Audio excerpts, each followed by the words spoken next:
They were experienced climbers, both of them seasoned enough to know when the mountains were speaking, and on that October morning in 2024, the Bavarian Alps were practically screaming at them to turn back.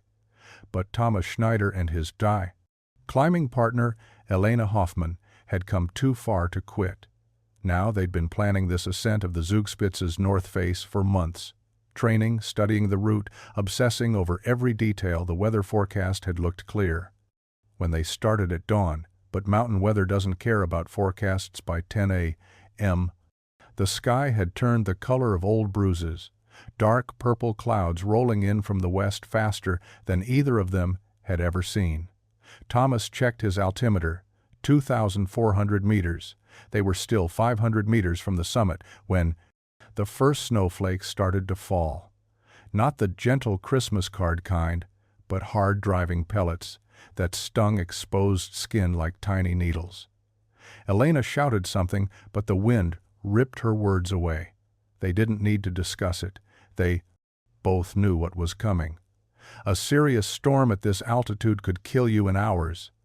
The descent would be treacherous, but they had no choice. Except as they started down, Thomas spotted something that made him stop. A dark shadow in the rock face, about 30 meters to their left, barely visible through the driving snow. It looked like it might be an overhang, maybe even a shallow cave shelter, he pointed. Elena squinted through her goggles and nodded.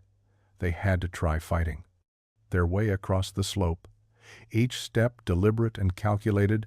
The wind was pushing 60 kilometers per hour, now strong enough to knock a person off their feet. If they weren't careful when they reached the spot, Thomas's heart sank. It wasn't a cave, just a slight depression in the rock, barely enough to block the wind. But then Elena grabbed his arm and pointed down behind a pile of loose rocks. And scree, there was something else, an opening. It was small, maybe a meter wide, and partially blocked by what looked like an old rockfall, but it was definitely man-made. Thomas could see chisel marks on the stone. They dropped their packs and started moving.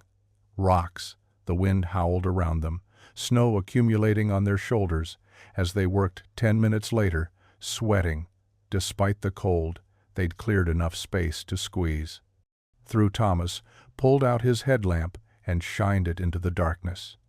The beam caught something that made his breath catch. Not natural stone, but concrete and metal.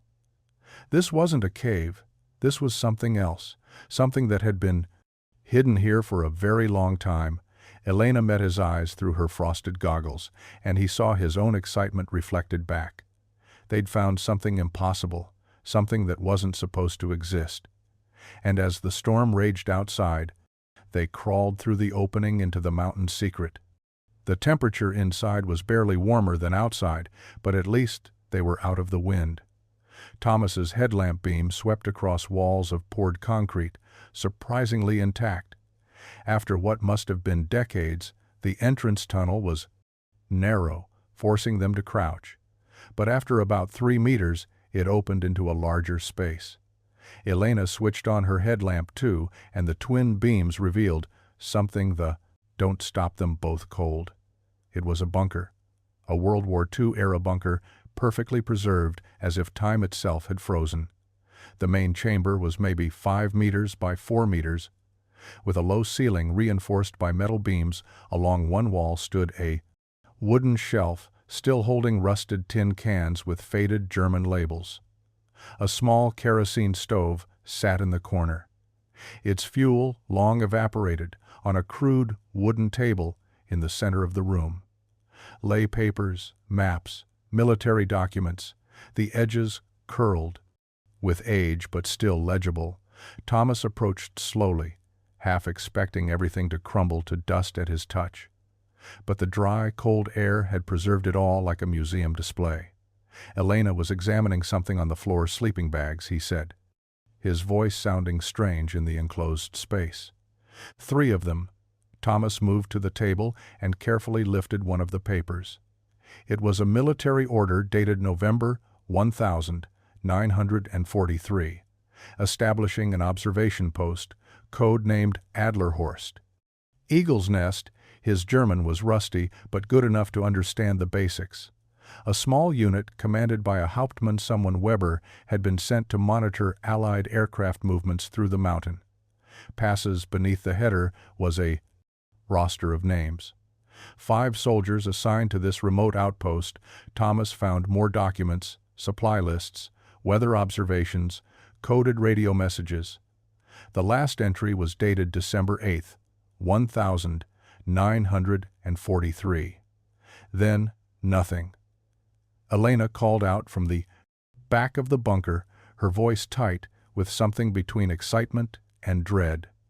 Thomas joined her, and his headlamp illuminated what she'd found, a leather journal lying on a makeshift desk made from ammunition crates. The cover was embossed with initials F.W. He opened it carefully. The first page bore a name written in precise Germanic script, Hauptmann Friedrich Weber, and below it a date, the 15th of November 1943. Thomas flipped through the pages, entries in neat handwriting, describing the journey to the bunker, the construction, the daily routine observations about the war, the other men, the growing cold. He turned to the last entry, the 29th of December, 1943. The handwriting was shakier, less controlled. The words hit Thomas like a physical blow. If anyone finds this, know that we did our duty to the end. The avalanche sealed us in. On December 8th, 2 men died immediately. Corporal Braun succumbed to his injuries. On the 19th, Private Koch froze in his sleep last night. I am alone now. The snow outside never stops falling. I can hear it even through the concrete walls. I have written letters to my wife, Anna, and my daughter Greta. They are in the metal box beneath this desk. I doubt anyone will ever read them, but I needed to say goodbye. Elena's hand found Thomas's shoulder as they stood there in the freezing darkness. 81 years after Friedrich Weber had written his last words, outside the October storm howled.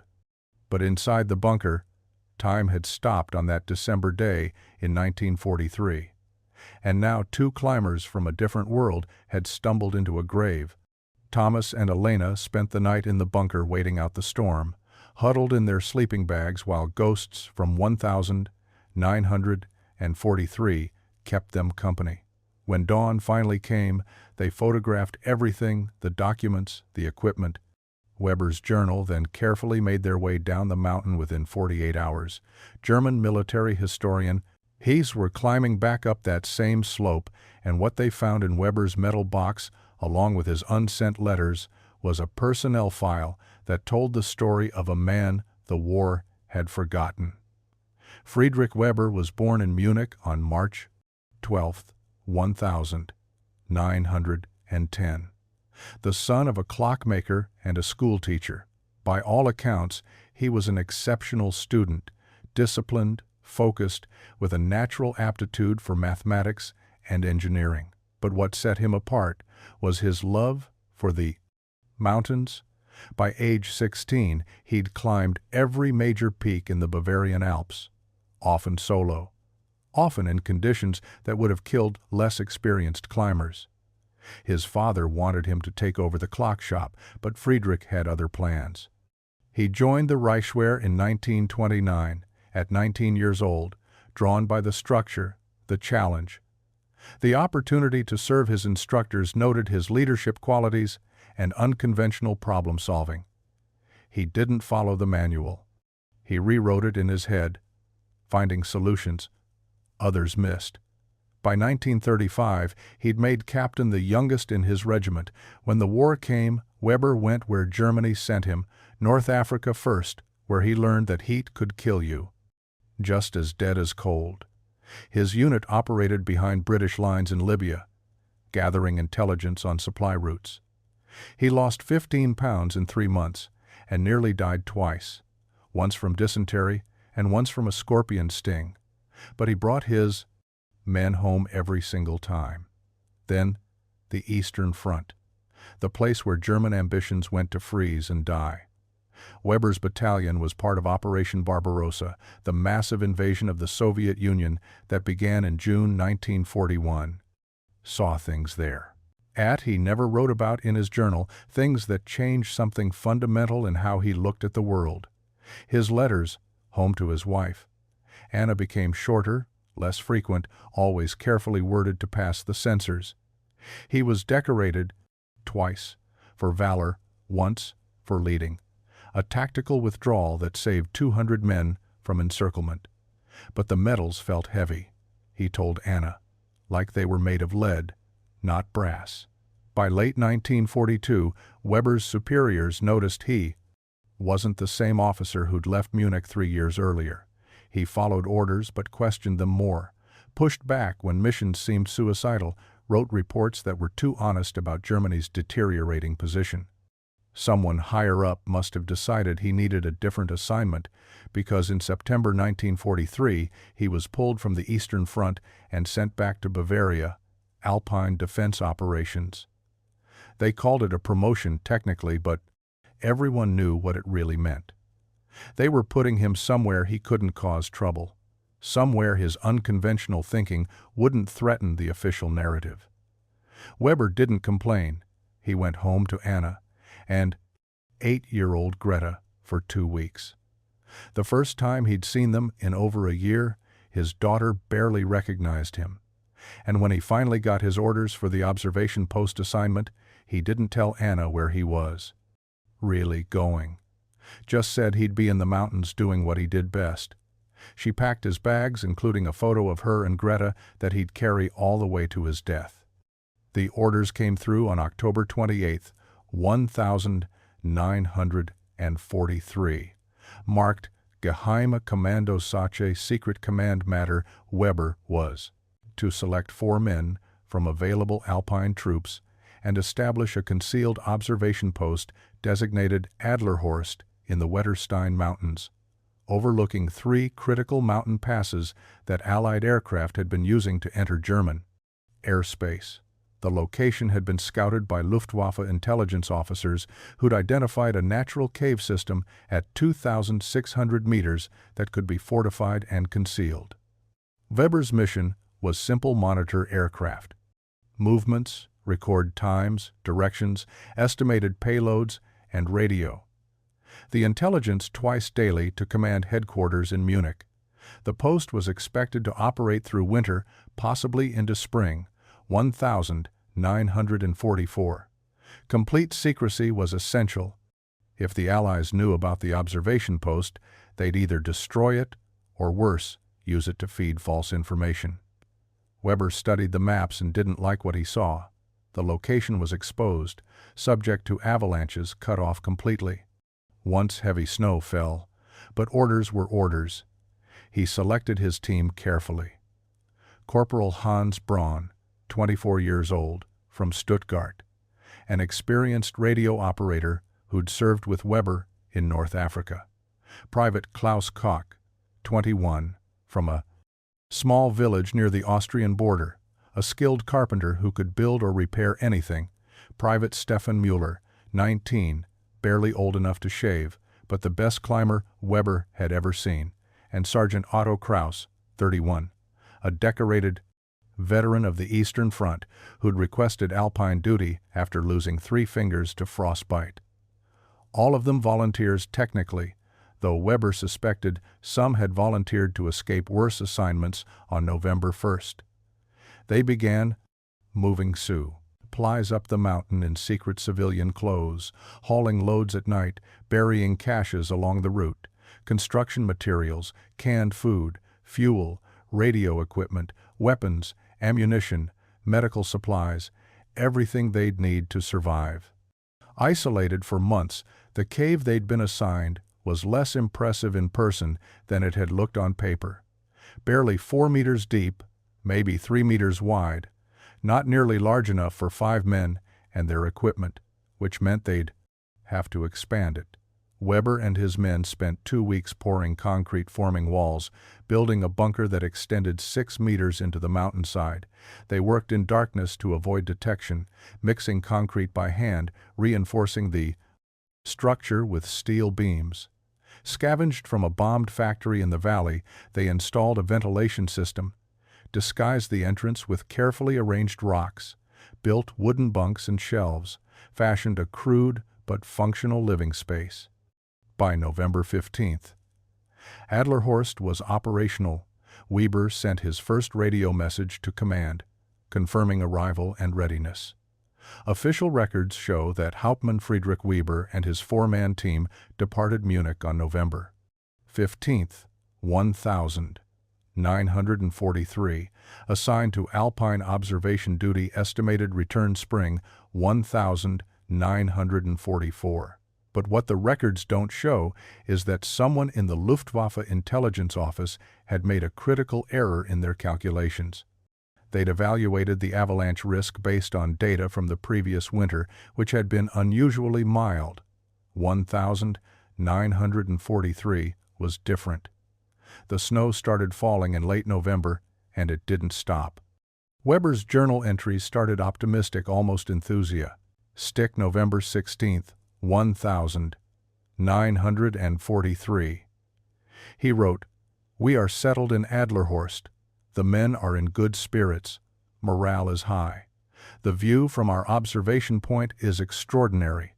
On clear days, we can see 3 valleys and count every aircraft that passes. Koch has already improved our living quarters, building shelves, and a better ventilation cover. Moeller climbed to the peak this morning to verify our sight lines. He moves on rock like a mountain goat. Braun established radio. Contact with Munich. Our first report logged 12 Allied aircraft today, mostly reconnaissance flights flying at high altitude. Krauss organized our supply inventory. We have enough food for 4 months, possibly 5. If we ration carefully, the work feels important.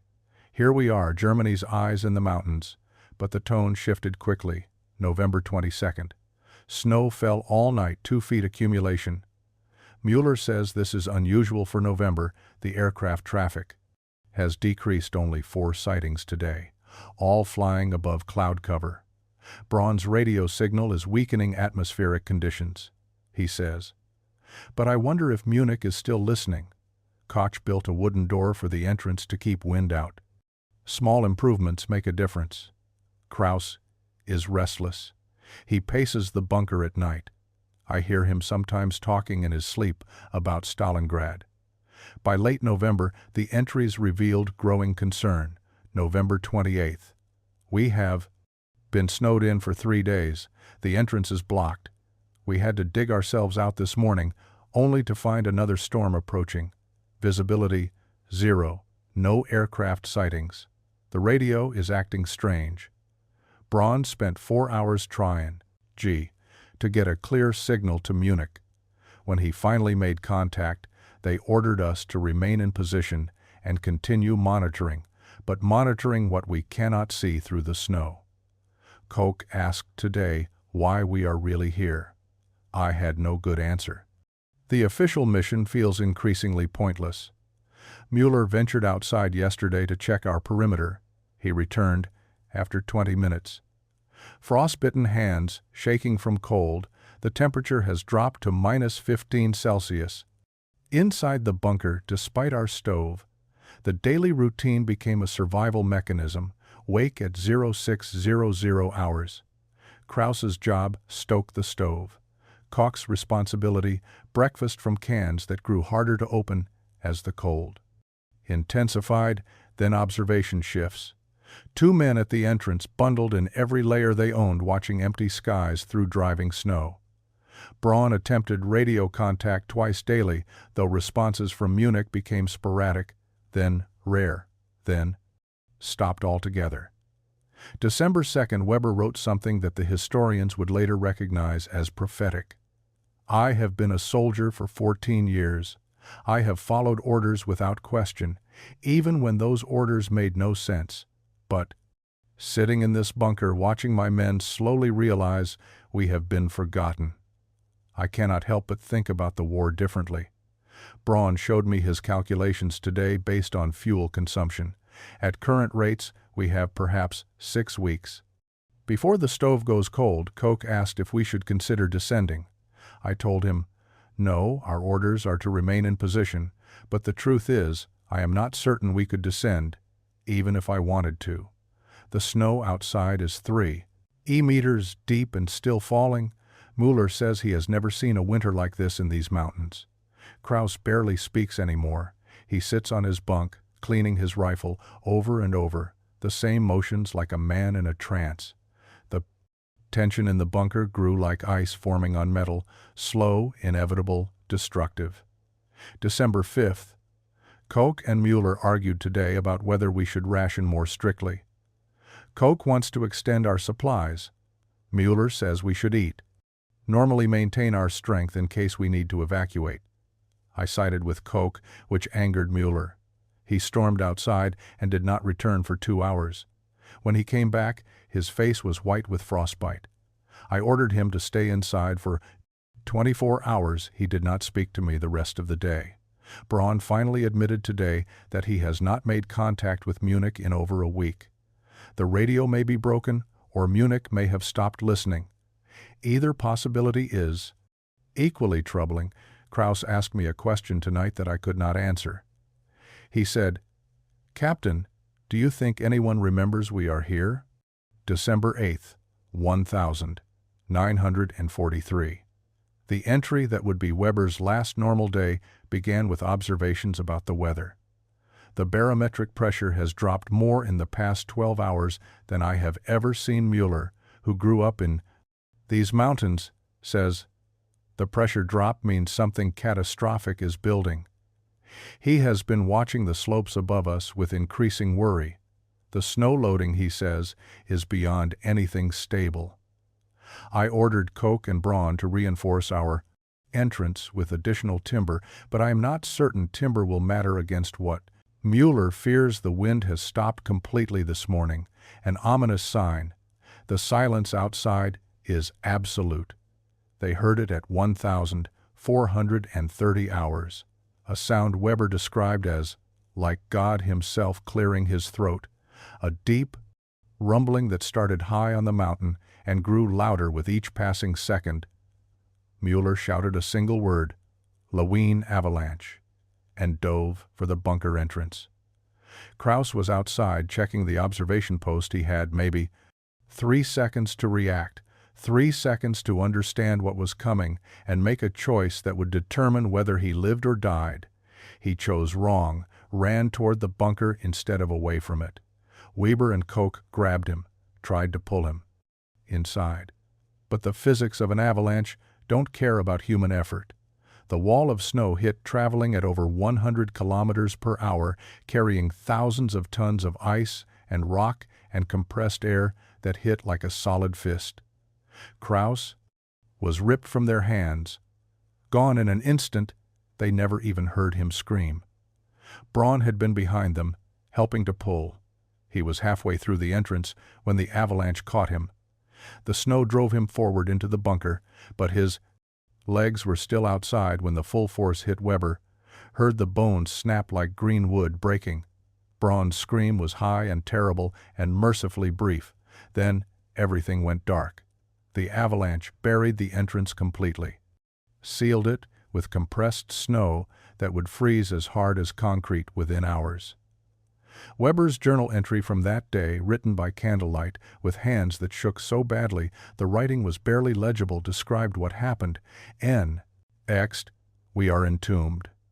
The entrance is gone, sealed under what Mueller estimates is 4 to 5 meters of avalanche debris. Braun is dead, his legs were crushed, and he bled out in minutes. There was nothing we could do. Koch is in shock. Sitting against the wall, staring at nothing, Mueller is trying to calculate our air supply through the ventilation shaft. If it is not blocked, we might have days. If it is blocked, we have hours. Kraus is gone, buried somewhere on the slope. Outside, along with our observation equipment, our emergency supplies, everything we stored externally, I can hear Koch breathing too fast, hyperventilating. I should comfort him, but I cannot find the words. What do you say to a man who has just realized he is buried alive? They tried to dig out, of course. spent 6 hours in shifts attacking the compressed snow with their entrenching tools and bare hands. But for every few centimeters they cleared, more snow would collapse too, fill the space. It was like trying to dig through a living thing that fought back. Mueller finally made Weber stop. "Captain, we are wasting energy and air. We need to think clearly, ration our strength, wait for rescue."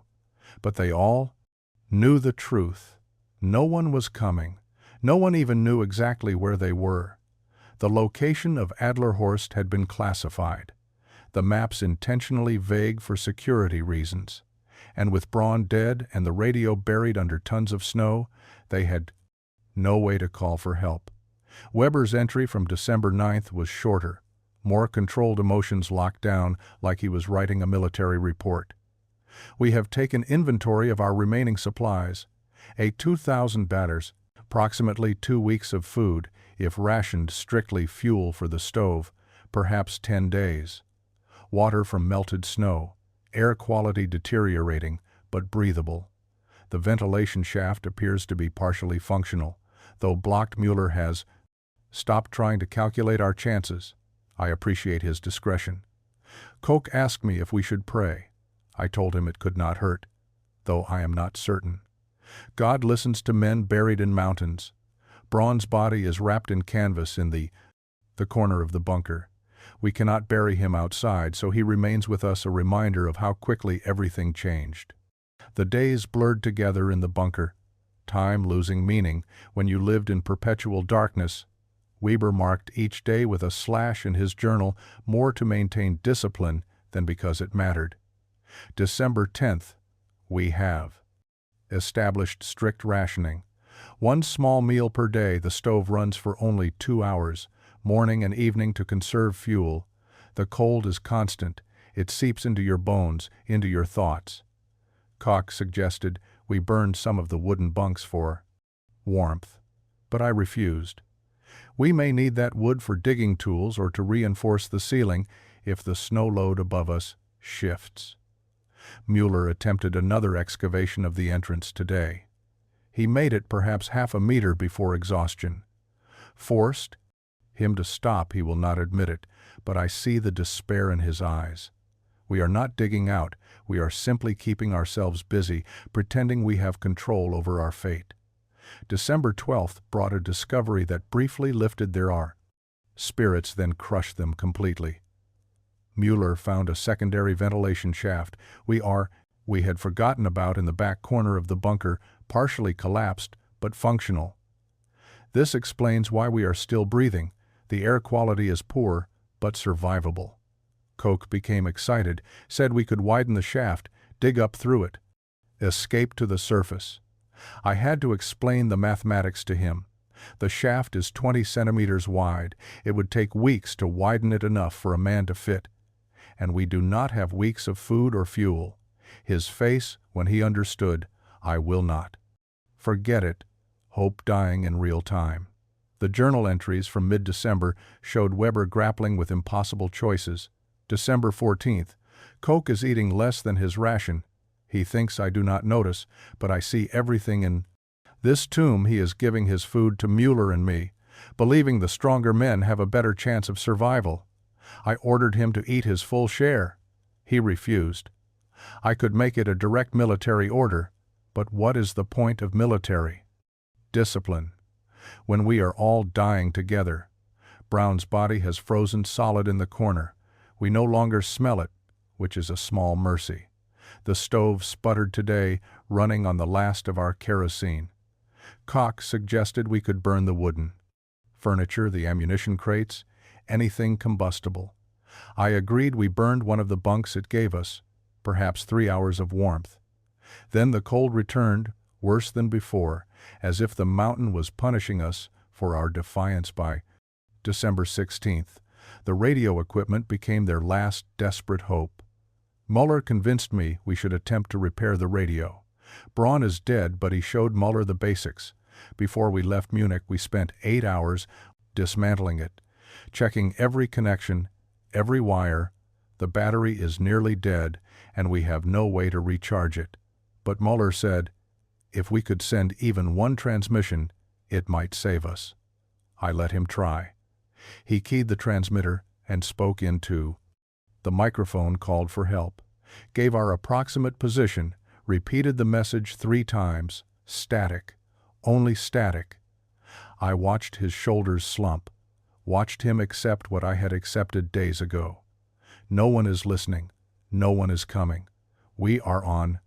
Our own Weber's writing changed around this time, became less about survival logistics and more philosophical introspective. December 18th. I find myself thinking about my daughter Greta. She will be 9 years old soon. I wonder if she will remember me, or if I will become a ghost story. A photograph on the mantel that she asks about. Sometimes her father, who went to the mountains and never came back. Anna will tell her, I died, serving Germany, doing my duty. But what duty? What did we accomplish here in this bunker? We counted aircraft. We sent reports that no one read. We froze and starved for a war that is already lost. I have known since Stalingrad that Germany cannot win this war. Anyone with eyes, he can see it.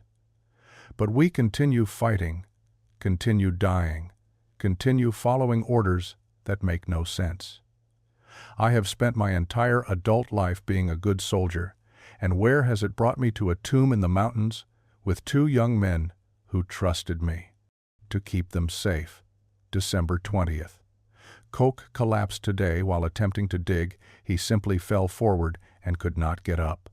Muller and I carried him to his bunk.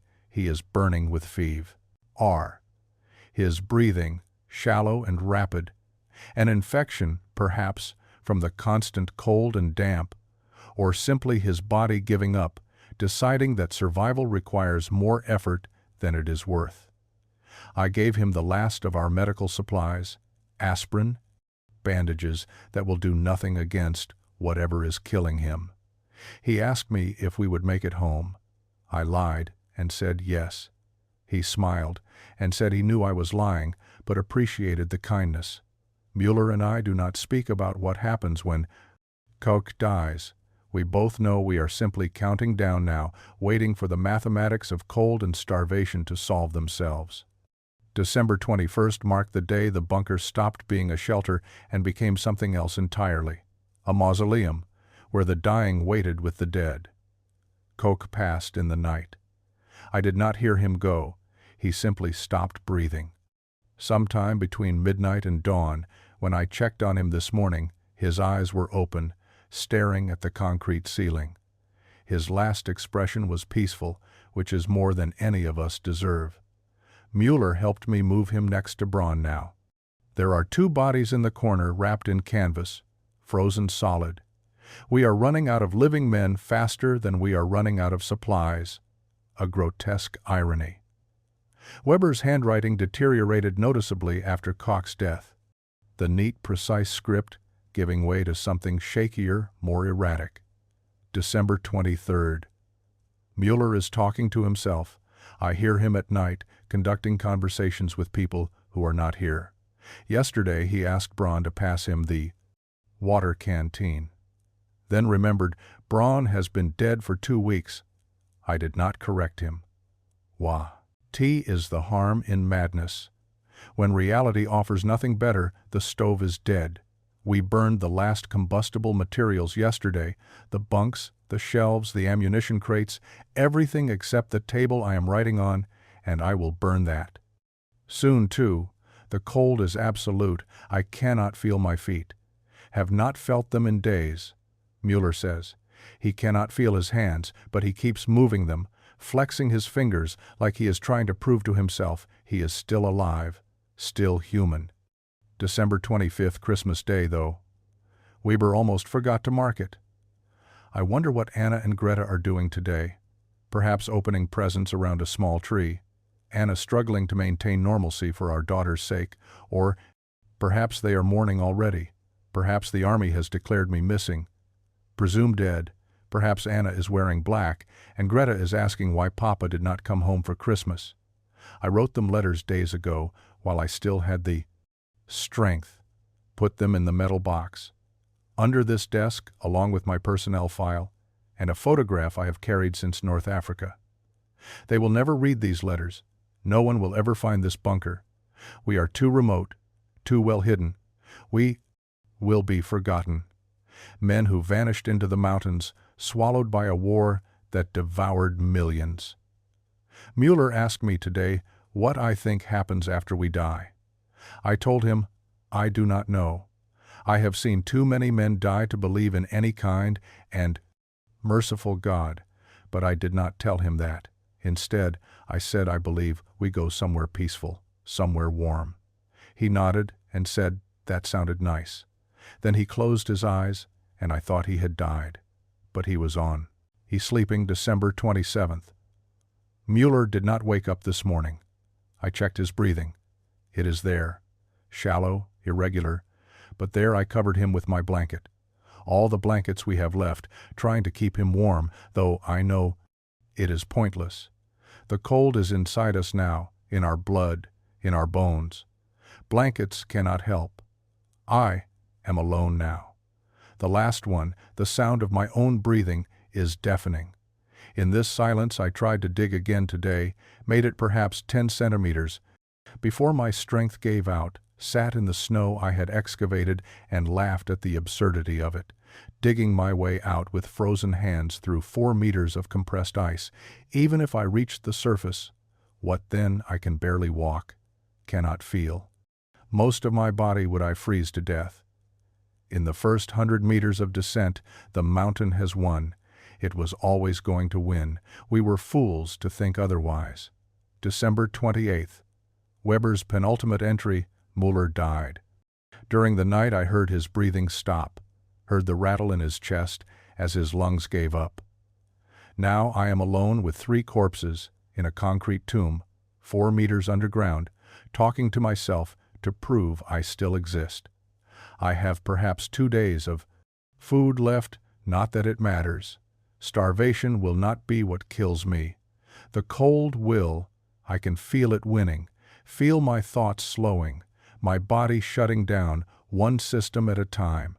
I do not fear death anymore. I fear dying slowly. Fear the final hours, when consciousness fades and returns, and fades again. Fear being aware as my body freezes, section by section. But mostly, I fear being forgotten. December 29th, 1943. Friedrich Weber's final entry written in H and writing that was barely legible, scratched onto the page by fingers that could hardly hold the pen. This will be my last entry. I can no longer feel my hands. The pen keeps slipping. My thoughts are fragmenting, like ice breaking apart.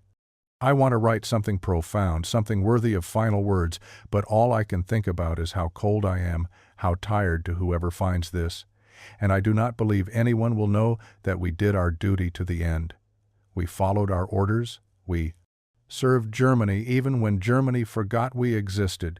Braun, Koch, Mueller, Krauss, they were good soldiers, good men. They deserved better than this frozen tomb in the mountains. Tell their families, tell my Anna and my Greta that I thought of them. Every day that I wanted to come home, that I tried. I am sorry for the war, for all of it, sorry for the waste, the futility, the millions of lives thrown away for nothing. I see that now, at the end, when it is too late to matter, the snow outside never stops falling. I can hear it even through the concrete walls, burying us deeper, burying the evidence that we ever existed. Perhaps that is better. Perhaps we should be forgotten. Perhaps this war and everyone who fought in it should be swallowed by the mountains, erased from history. I am so tired, so cold, Anna. If you ever read this, know that I loved you. Greta, be strong, be better than your father was. Forgive me for. The entry ended there mid-sentence. The pen, trailing off the page, Thomas and Elena found the journal open to this page. Weber's frozen hand, still resting on the desk, as if he had simply paused to gather his thoughts before continuing. 81 years later, the last soldier of Adlerhorst was still on duty, still at his post, still waiting for orders that would never come. The recovery team reached the bunker 3 days after Thomas and Elena's initial discovery. A mixed group of German military historians, archaeologists, and alpine rescue specialists, hauling specialized equipment up the same treacherous route where Weber and his men had hauled supplies. 81 years earlier, the storm had passed, leaving the mountains crystalline and deceptively beautiful, the kind of perfect weather that makes you forget how quickly these peaks can kill. Dr.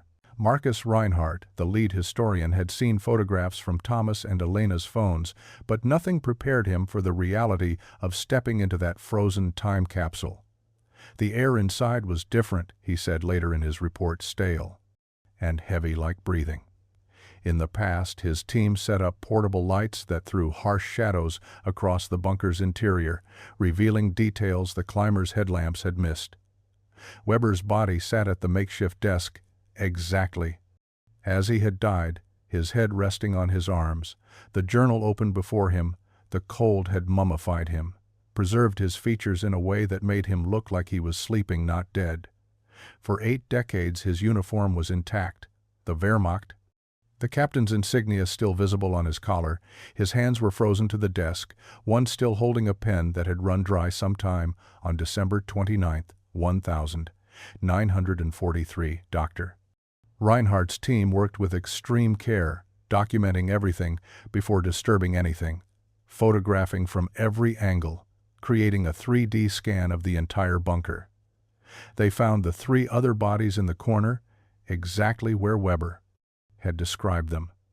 Braun, Koch, and Mueller, wrapped in canvas, frozen together, their identities confirmed later through dental records and what remained of their identification tags. The metal box under Weber's desk was exactly where his journal said it would be. Inside, the recovery team found letters, dozens of them, written on scraps of paper torn from military reports. The back of supply requisitions, anything Weber could write on, most were addressed to Anna, his wife, telling to her about his days in the bunker, his fears, his regrets, his love that had never diminished, even as everything else fell apart. There were letters to Greta, too, written in a simpler style, explaining to his daughter why Papa had to go away, why duty mattered, why he was sorry he would not be there to see her grow up. Dr. Reinhardt, who had 3 daughters of his own, had to step outside after reading those ones in Weber's breast pocket. Frozen against his heart, they found a photograph creased and worn from being handled repeatedly. It showed a young woman and a small girl standing in front of a house in Munich, both smiling. The back of the photo bore an inscription in feminine handwriting: Anna and Greta, August 1943, come home to us. He never did. The photograph had been taken just months before Weber left for the bunker, back when he still believed he would survive the war, return home, watch his daughter grow up. The team also discovered Weber's personnel file, confirming everything the journal had. Described his service record, his decorations, his assignments from North Africa to the Eastern Front, to this final posting in the Bavarian Alps. There was a notation in the file, dated March 1944, Hauptmann Weber, and assigned personnel presumed deceased, no contact since December 19. 43 families notified. The presumption had been correct, but the official record showed no search had been launched. No recovery operation mounted the bunker's location had been classified, and in the chaos of 1944, as Germany's war effort collapsed, nobody had priority resources to search for 5 men who were probably already dead. What struck Dr. Reinhardt most was the evidence of Weber's final hours. The journal entries, the letters, the careful arrangement of documents suggested a man who knew he was dying but refused to surrender to chaos. He had organized everything, created a record, maintained discipline until the very end. There were calculations scratched on loose papers. Weber trying to determine how long his remaining supplies would last, how many more days he might survive. The math was brutally simple and accurate. He had died almost exactly when his calculations predicted he would. On the wall near the desk, someone had scratched marks counting days from December 8th, the avalanche, to December 29th, 21 days of slow death, 21 days of watching his men die one by one until he was alone in the dark, writing final words by candlelight to people he would never see again. The team found 17 candle stubs burned down to nothing. Weber had rationed even his light, using it only when necessary, mostly to write his journal, preserving the record of their final days for whoever might find them. Someday the bunker itself told stories. The concrete walls showed where condensation had frozen into ice. The makeshift stove held ashes from the furniture they had burned for warmth. There were impact marks on one wall where someone had thrown something in rage or despair. The wooden bunks were gone, burned, but the metal bed frames remained twisted with the effort of men trying to stay warm, empty. Tin cans were stacked neatly in one corner, even in desperation. Weber had maintained order. The observation equipment was still there too. Binoculars, rangefinders, maps marked with aircraft sightings from November and early December before the avalanche. Before everything ended, the last entry in the observation log was December 7th, one day before the mountain killed them. Dr. Reinhardt's report concluded with an assessment that mad it into every subsequent historical analysis. Hauptmann Friedrich Weber and his men were victims of poor planning, inadequate preparation, and a war machine that valued mission completion over human life. But they were also something else, soldiers who maintained their humanity and dignity in impossible circumstances. Weber's journal is not just a record of death. It is a testament to the human need for meaning. Even when facing meaninglessness, his final act was not surrender, but documentation, ensuring that their story would survive even if they did not. The recovery operation took 6 days. Working in shifts, the team carefully extracted Weber and his 3 men from the bunker that had been their tomb for 81 years. It was delicate work, bodies frozen for decades or fragile, one wrong move, and they could fracture like glass. But the team had experience with recovery operations in extreme conditions. They worked slowly, methodically, treating the dead soldiers with the dignity they had been denied. In death, Weber was brought down last, wrapped carefully, in modern recovery materials transported by helicopter to Munich, the same city he had left in November 1943, carrying a backpack and orders that would kill him. The identification process was thorough. Dental records confirmed identities for all 4 men. DNA analysis was more complicated. You needed living relatives for comparison. And after 81 years, that was not guaranteed. Braun had no surviving family. His parents and siblings had died in the war or the difficult years. After Koch had a nephew in Hamburg who provided a DNA sample confirming the match. Mueller's family was harder to trace, but genealogists eventually found a grandniece in Austria. But it was Weber's identification that captured public attention because Dr. Reinhardt's team had found something unexpected when they began searching for living relatives. They discovered that Anna Weber had never remarried after being notified of her husband's presumed death in 1944. She had raised Greta alone, working as a seamstress in Munich, surviving the final year of the war and the difficult occupation years that followed. She had died in 1982 at age 73, having never learned what actually happened to Friedrich, but Greta was alive. Greta Weber, now Greta Hartmann, age 84, living in a care facility in Stuttgart, had spent her entire life not knowing how her father died. She had been 8 years old when he left for the mountains. 9. When the army declared him missing, presumed dead, she had vague memories of a tall man who smelled like pipe tobacco and lifted her onto his shoulders, a photograph on her mother's dresser, a story about a soldier who went to war and never came back. When Dr. Reinhardt visited her in November 2024, bringing her father's letters and journal. She sat in silence for nearly an hour, reading words written to her 8 decades earlier. Greta, my little mountain goat, one letter. Began using the nickname he had given her. By the time you read this, if you ever do, you will be grown. I will have missed your whole life. And that breaks my heart more than the cold, more than the hunger, more than knowing I will never leave this place.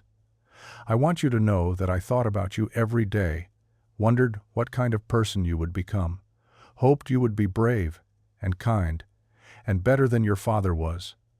I am sorry I cannot be there to teach you to climb the mountains like I promised. I am sorry for everything this war has taken from you. From all of us, be happy. Greta, live the life I cannot live anymore. Love, Papa. Greta wept as she read, sitting in her wheelchair in a Tanzant care facility. 84 years old, finally receiving a letter her father had written when she was 8. Finally understanding that he had not abandoned her, that he had thought of her even in his final moments, that she had been loved. The DNA confirmation was almost anticlimactic, a formality really, but it was necessary for the official record. The sample from Greta matched the remains perfectly. Hauptmann Friedrich Weber was coming home. The military burial was held on January 15, 2025, at the Waldfriedhof Cemetery in Munich, with full military honors. A decision that sparked some controversy. How do you honor a Wehrmacht officer, even one who died in service? Was he a victim or a perpetrator? The soldier who followed orders, or a man complicit in a regime's crimes? The German government's position was carefully nuanced. Weber and his men would be honored not for the cause they served, but for their human dignity in facing death. For the historical record, they preserved for the families who had waited 81 years for answers. Hundreds attended the ceremony, including Greta in her wheelchair, surrounded by family members who had never met the Bonds. Great-grandfather, whose story had been lost. There were representatives from the German military historians who had studied the case, journalists from around the world, drawn by a story that felt like it belonged in a film, not reality. Thomas and Elena were there too. The climbers who had stumbled into history during a storm. They stood quietly in the back, watching as 4 caskets were lowered into the ground. Finally laid to rest, the eulogist chose his words carefully. We gather today not to celebrate war, but to acknowledge loss, not to glorify a regime, but to recognize humanity. These 4 men died alone in the mountains, forgotten by the government they served, but they did not die without intent. Meaning Hauptmann Weber's journal, his letters, his determination to document their final days, ensured that they would be remembered, that their families would have answers, that history would have their testimony. We honor that.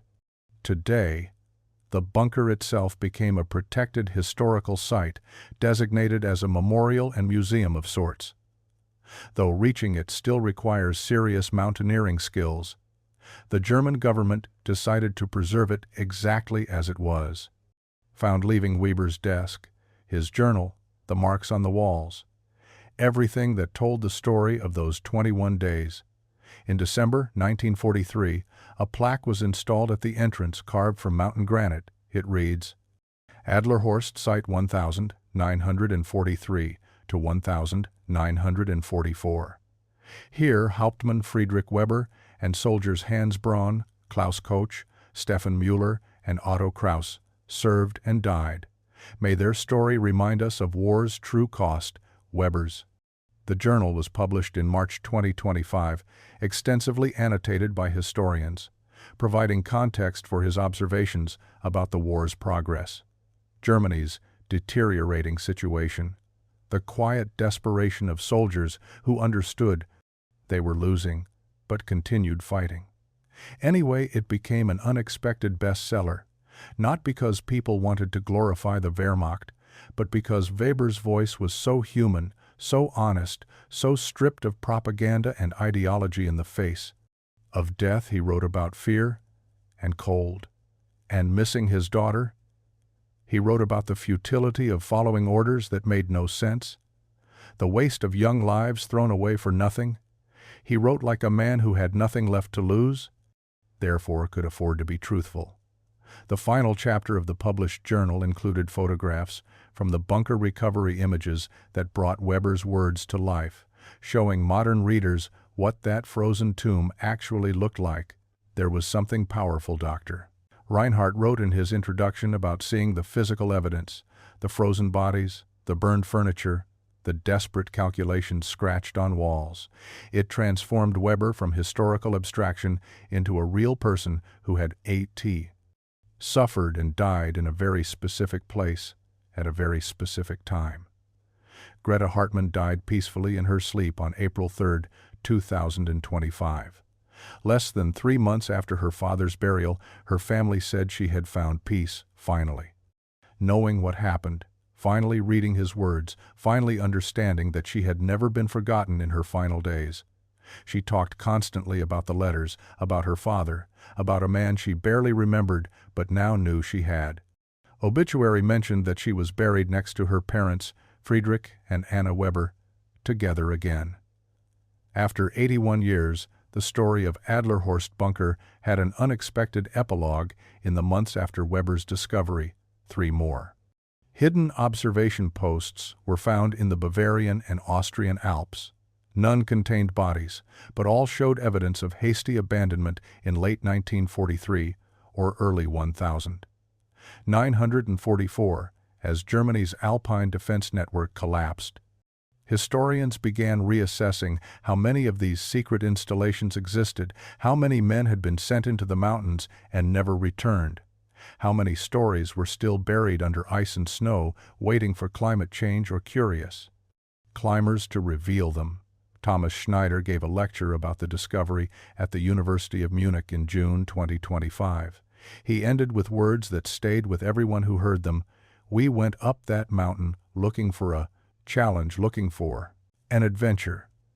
We found something we never expected, a reminder that history is not abstract.